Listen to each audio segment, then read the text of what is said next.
शादी के लिए बोला झूठ। जब लड़की को इस बात का पता चला तो उसके पैरों तले ज़मीन खिसक गई। आज हम आपके सामने लेकर आए एक बहुत ही प्यारी स्टोरी। तो चलिए स्टोरी स्टार्ट करते हैं। रानी का परिवार मिडिल क्लास है। परिवार में माँ पिता हैं। रानी के जीवन में तब जिम्मेदारियाँ बढ़ जाती है जब एक दिन अचानक उसके पिताजी को पैरालिसिस हो जाता है। रानी पर अब उसके छोटे भाई और छोटी बहन के साथ पिता के इलाज और घर चलाने का बोझ आ गया है। रानी ग्रेजुएट है और अब वो नौकरी करके सारे घर की जिम्मेदारी अच्छे से संभाल रही है। उसे अब अपनी फैमिली के अलावा कुछ नहीं दिखाई दे रहा। पिता और माँ को रानी पर गर्व है। रानी ने इस दौरान कई अच्छे रिश्ते को मना कर दिया। इसमें से कुछ उनके रिश्तेदार ने बताए थे, इसलिए रिश्तेदार अब रानी से थोड़ा जलने लगे। साक्षी को एक लड़का रचित कुछ दिनों से फॉलो कर रहा था। लड़के को रानी अवॉइड करती है, लेकिन उस लड़के का रिश्ता लेकर उसकी माँ उसके घर आ जाती है। वो लड़का अच्छी पैसे वाले फैमिली से था। रानी को अब अपनी माँ और पिता का बहुत ज़्यादा प्रेशर होता है।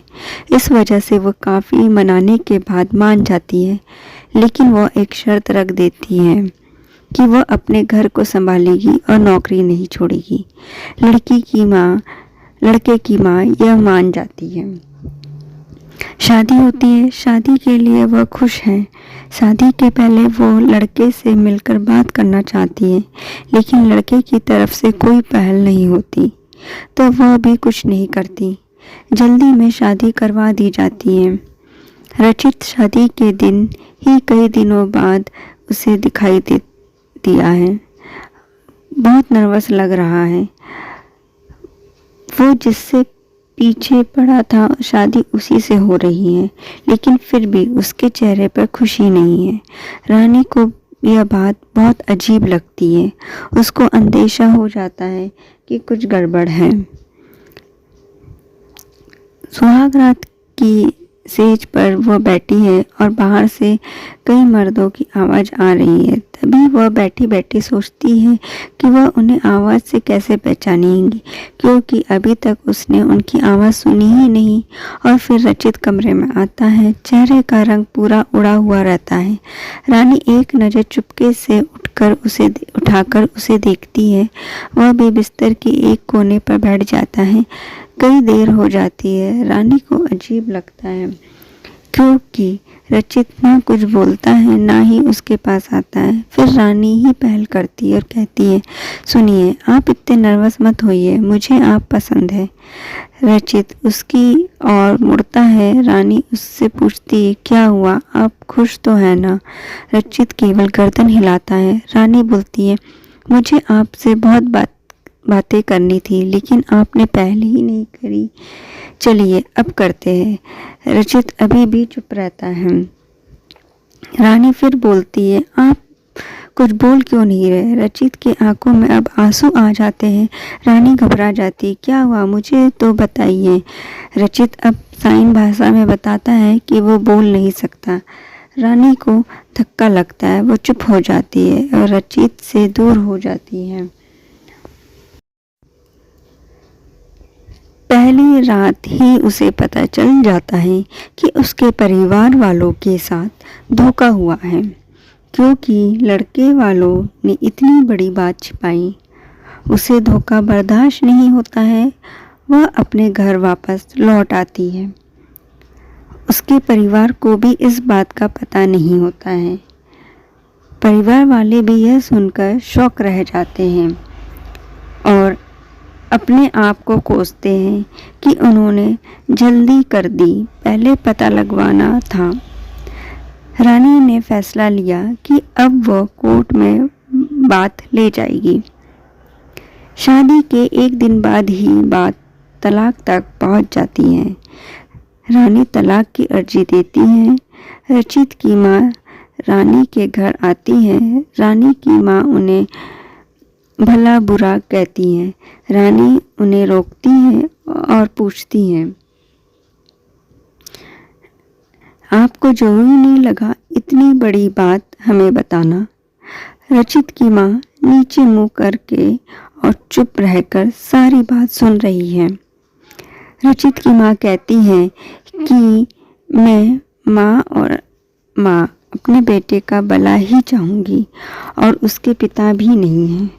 वो रानी को पसंद करता है, इसलिए वो रानी से शादी करना चाहता था। मैंने हिम्मत की बोलने की, मगर मैं कर नहीं पाई। फिर मुझे डर भी लगा, क्योंकि पहली बार उसने कुछ करने को कहा। उसने तो मुझे बोला था कि तुम्हें सब बता दूं, और मैं चाहती भी थी, लेकिन नहीं कर पाई।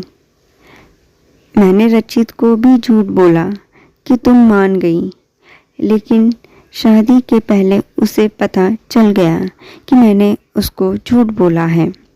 तब तक देर हो गई थी, इसलिए वो खुश नहीं था। रानी, शायद तुम मुझे समझ पाओ। रानी अभी भी गुस्से में है। वो बोलती है, मुझे रचित के ना बोलने से कोई प्रॉब्लम नहीं है। गुस्सा इस बात का है कि आपने धोखा दिया, झूठ बोला, और वो मुझे बर्दाश्त नहीं। तलाक की अर्जी के बाद रिश्तेदार तो रानी और उसके परिवार की इस हालत पर खुश थे। वही तलाक में अभी कुछ महीने का समय है। रानी अब अपने घर पर पहले की जीवन शैली पर लौट आती है। वो जॉब पर जाती है और कुछ दिनों बाद फिर रचित उसे दिखाई देता है। दूर से ही बस अब वो रानी को देखता है। रानी के ऑफिस के बाहर वो लगातार आता है। 15 दिनों तक रानी उसे अवॉइड करती है। फिर एक दिन उसके पास जाकर बोलती है, अब ये सब करने से कुछ नहीं होगा, और मैं नहीं चाहती कि तुम कुछ नाटक करो, इसलिए यहाँ आना बंद कर दो। रानी की बात वह सुन रहा है। रानी को इशारे में कॉफ़ी पीने को कहता है, लेकिन रानी वहाँ से चली जाती है। अगले दिन फिर वही रचित खड़ा रहता है। रानी उसके पास जाकर कहती है, कॉफ़ी पीकर तुम मेरा पीछा छोड़ दोगे ना? रचित गर्दन हिलाकर हाँ कहता है। टेबल पर दोनों आमने सामने बैठे हैं। रचित अपने फ़ोन में कुछ मैसेज टाइप करता है। रानी उसे देख भी नहीं रही थी। रानी के फ़ोन में मैसेज आता है। रचित का लिखा हुआ होता है, sorry but I really love you so much. कोई भी बोलने वाला तुम्हें मुझसे ज़्यादा प्यार नहीं कर सकता, और बात तो झूठी भी कोई कर सकता है, लेकिन आंखें हमेशा सच बोलती हैं। एक बार मेरी आंखों में देख लो, फिर तुम्हें जो सही लगे वो करना। रानी का सारा गुस्सा मैसेज पढ़ते ही चला जाता है। वो धीरे से अपनी आंखें उठाकर रचित की आंखों में देखती है, और उसकी आंखों से आंसू निकल आते हैं। वही वो उसको बोलती है, पहले ऐसी बात नहीं लिख सकते थे, मुझे आज तक किसी ने ऐसे नहीं समझाया। वो खड़ी होती है और रचित को बोलती है, चलो मेरा सामान वापस अब तुम ही उठा कर ले जाओगे। रचित उठकर रानी को हक कर लेता है। आपको ये हमारी कहानी कैसी लगी हमें कमेंट करके अवश्य बताएं, और हाँ, हमारे चैनल को सब्सक्राइब भी कर लीजिए। इस वीडियो को एक लाइक ज़रूर कर दीजिए। धन्यवाद।